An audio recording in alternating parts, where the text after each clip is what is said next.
اسلام لانے کے بعد حاضر خدمت ہوتا ہے. جاہلیت کے زمانے کی دو باتیں سناتا ہے. کہتے ہیں ایک بات یاد آتی ہے تو میری ہنسی نہیں رکتی، اور ایک بات یاد آتی ہے تو آنسو نہیں تھمتے. پوچھا گیا کیا؟ کہا وہ بات جو یاد آئے تو میری ہنسی نہیں رکتی وہ یہ کہ میں سفر پہ جانے لگا تو میں نے سامان سفر باندھا. تو ان کے سفری معبود بھی ہوتے تھے. ایک تو گھر میں رکھا ہے، ایک بتکدے میں رکھا ہے، کعبۃ اللہ میں الگ بت سجائے ہوئے ہیں. تو سفر پہ جاتے تو کچھ سامان کے ساتھ بھی اپنے معبود رکھ لیتے کہ راستے میں بھی تو عبادت کرنی ہے. تو پتھر کا ایک معبود میں نے سامان میں باندھا. تو جب سامان اٹھایا تو کافی بوجھل تھا.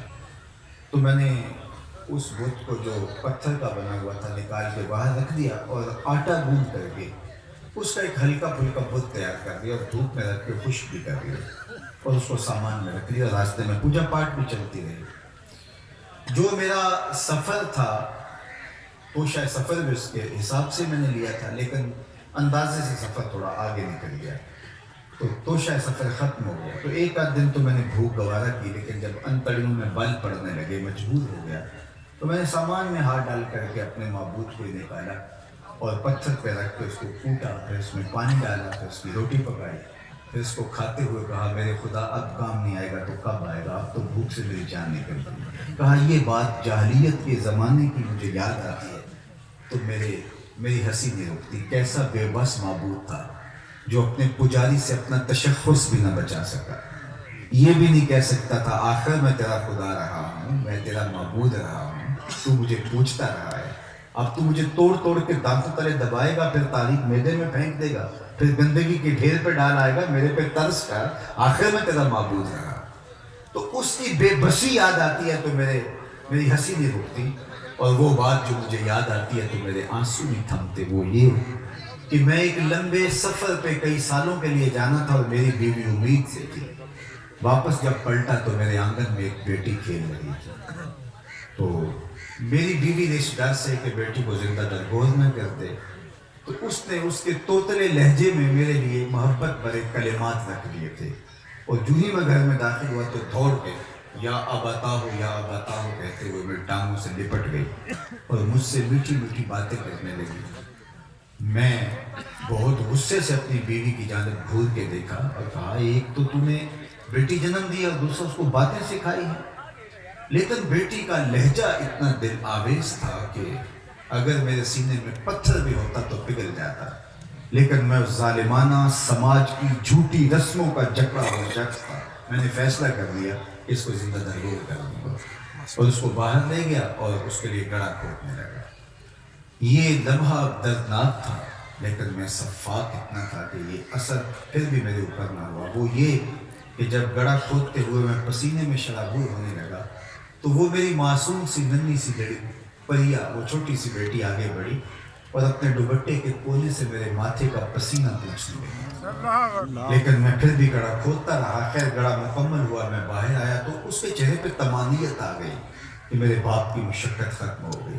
لیکن وہ جانتی نہیں تھی کہ اب کس کی مشقت شروع ہونے کا مرحلہ آیا جا رہا ہے.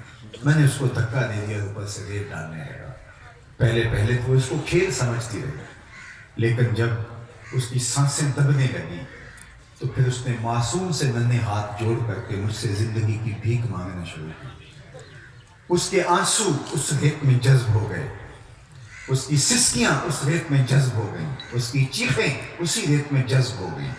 اس کے جڑے ہوئے ننھے معصوم ہاتھ بھی اس ریت میں دب گئے اور میں اس کو دبا کر کے واپس پلٹ آیا. اور میرا سر فخر سے بلند تھا کہ میں نے آبرو بچا لی. آج اسلام لایا ہوں تو اس کی چیخیں مجھے سونے نہیں دیتی. بیٹیوں کو زندہ درگور کرنا ان کے لیے معمولی واقعہ تھا. داہیہ قلبی احادیث میں آتا جب حضور کے پاس آیا تو بہت خوبصورت تھا. حضور نے دیکھا تو ایک جملہ کہا، داہیہ یہ شکل لے کے جہنم میں چلے جاؤ. تو یہ بےتاب ہو گیا. پھر حضور کی خدمت میں آیا اور کہا حضور میں نے اپنے قبیلے کی 70 بچیاں اپنے ہاتھوں سے زندہ درگور کی، کیا میری مغفرت بھی ہو سکتی ہے؟ اب بتائیے یہ کیسی معاشرت تھی، کیسا دور تھا. قیامت کے دن سب سے پہلا فیصلہ قتل کا ہوگا. یہ واضح میں رکھیے، آپ نے علماء سے یہ سنا ہے سب سے پہلا سوال نماز کا ہوگا. قیامت کے دن سب سے پہلا سوال نماز کا ہوگا. لیکن سب سے پہلا فیصلہ قتل کا ہو.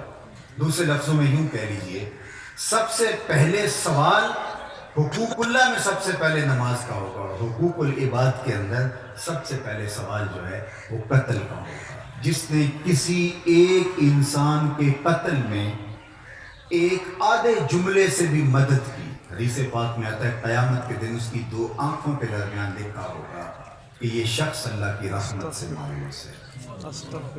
قتل انسانی کوئی معمولی بات نہیں ہے. آج میں اور آپ دیکھیں کہ ہمارے دیہاتوں کا کلچر جس طرح بن گیا ہوا ہے، ہلاشیری دے دیتے ہیں.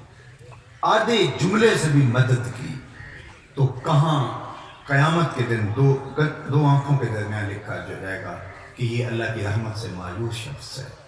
اور قیامت کے دن سب سے پہلا فیصلہ قتل کا ہوگا. قتل میں بھی ترجیحاً ان کا قتل سامنے لایا جائے گا جن کے لیے نہ کوئی FIR کٹی، جن کے لیے نہ کسی نے آنسو بہائے، نہ کسی نے موم بتیاں جلائیں. ان کی سسکیاں آہیں چیخیں ریت میں دب گئی. وہ معصوم بچیوں کا معاملہ سب سے پہلے لایا جائے گا.